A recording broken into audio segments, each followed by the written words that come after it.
বিজ্ঞানের আবিষ্কার হচ্ছে। বিজ্ঞানের আবিষ্কার যত বাড়বে কোরআন বোঝা তত সহজ হবে। সুবহানাল্লাহ। নবীজি কোরআন তেলাওয়াত করছেন আর অমুসলিমরা ইসলাম কবুল করে চলছে। কাফেরেরা সচেতন হয়ে গেল, আমাদের লোকগুলি তো আর ধরে রাখতে পারবো না, সব তো মোহাম্মদ সাল্লাল্লাহু আলাইহি ওয়াসাল্লামের পিছনে লাইন লাগাইছে।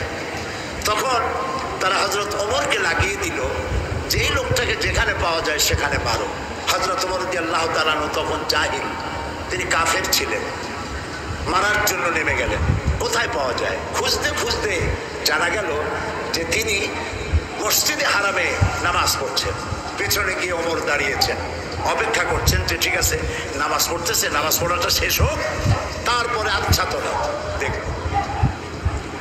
নবী করিম সাল্লাল্লাহু আলাইহি ওয়াসাল্লাম নামাজের মধ্যে তেলাওয়াত করতেছেন জোরে জোরে। এখন আপনারা বুঝুন, এ কোরআন শরীফ হচ্ছে আল্লাহ, তেলাওয়াত করছেন যার উপরে নাজিল হয়েছে তিনি। এখন শুনতে কত মজা হচ্ছে। হযরত ওমর তিনি বলছেন যে আমি মনে মনে ভাবলাম যে মুহাম্মদ সাল্লাল্লাহু আলাইহি ওয়াসাল্লামকে এইসব কথা জেনে শিখায়। উনি তো কোনো স্কুল কলেজে যায় নাই, মাদ্রাসায় যায়নি, ওই পান এত সুন্দর সুন্দর কথা নিশ্চয়ই জেনে শিখাচ্ছে। হযরত ওমর বলেন আমি যখন মনে করছি নবীজিকে মুহাম্মদ সাল্লাল্লাহু আলাইহি ওয়াসাল্লামকে জেনে কথাগুলি শিখিয়েছে, অমনি তিনি নামাজের ভিতরে তেলাওয়াত করলেন, ইন্নাহু লাকাউলু রাসূলিন কারীম। এটি একটি মহান বার্তাবাহকের বর্ণনা। হযরত ওমর চিন্তা করলেন সর্বনাশ, আমি মনে মনে চিন্তা করছি জেনের কথা, আর উনি জবাবে বললেন না জেনের কথা না, এটা সম্মানিত বার্তাবাহক তিনি বর্ণনা করেছেন। হযরত ওমর বলেন আমি মনে মনে ভাবলাম জেন যদি না শিখিয়ে থাকে তাহলে তলে তলে কোন ফাঁকে যেন মুহাম্মদ সাল্লাল্লাহু আলাইহি ওয়াসাল্লাম কবি হয়ে গেছেন, কারণ এত সুন্দর মিলিয়ে মিলিয়ে কথা তো আর শুনি নাই কখনো। হযরত ওমর বলেন আমি যখন ভাবলাম তিনি কবি হয়ে গেছেন, অমনি তিনি নামাজের ভিতরে আমার এই কথার প্রতিবাদ করলেন। তিনি বললেন ওয়ামা হুয়া বিকাউলি শাইরিন কালিলাম মা তুমিনুন। না না না, এটা কোনো কবির কথা নয়, তোমরা খুব কমই বিশ্বাস স্থাপন করো। হযরত ওমর বলছেন কি সাংঘাতিক কথা। চিন্তা করলাম জেনের কথা কয় না, জেনের কথা না, চিন্তা করলাম কবির কথা মনে মনে, আর উনি প্রকাশ্যে জবাব দিচ্ছেন যে কবির কথা না। তাহলে তো শুধু কবি, উনি কবি হন নাই, উনি গণকও হয়েছে, তা না হলে আমার মনের কথা বুঝে কেমনে?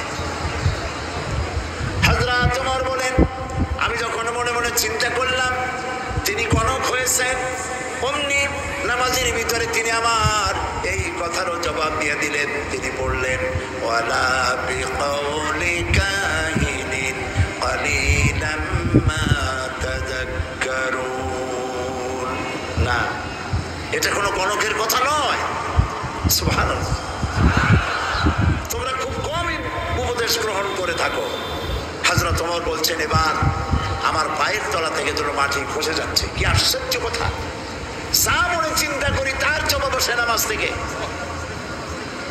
এটা জেনের কথা না, এটা কবির কথা না, এটা গণকের কথা না, তবে এটা কি? বিরাট এক জিজ্ঞাসাবোধক চিহ্ন আমার সামনে ঘুরপাক খাচ্ছে, তবে এটা কি? হযরত ওমর বলেন আমি যখনই চিন্তা করলাম তবে এটা কি, অমনি রাসূল নামাজের ভিতরে আমার সে কথার জবাব দিয়ে দিলেন। তিনি পড়লেন তানজিলুম মির রাব্বিল আলামিন। এটি হচ্ছে আল্লাহ রাব্বুল আলামিনের নাযিলকৃত কিতাব। হযরত ওমর বলছেন আমার মনে হচ্ছিল যেন ইসলাম তার সব শক্তি নিয়ে তার শেকড় শুদ্ধ আমার কলিজার মধ্যে গেড়ে বসতেছে। কোরআন এক বৈপ্লবিক পরিবর্তন এনেছিল তদানীন্তন সমাজের মধ্যে। যারা চোর ছিল, ডাকাত ছিল, রাসূলুল্লাহ মেসমেরিজম করেন নাই, জাতিকে হিপনোটাইজ করেননি। গোটা জাতি চোর, ডাকাত, জেনাকার, বদমাশ, সন্ত্রাসী, সুদখোর, গোটা জাতির মধ্যে একটি বিরাট পরিবর্তন এসে গেল। যারা ছিল চোর, যারা ছিল ডাকাত, তারা মানুষের সম্পদের পাহারাদার হয়ে গেল। সুবহানাল্লাহ বলবেন না?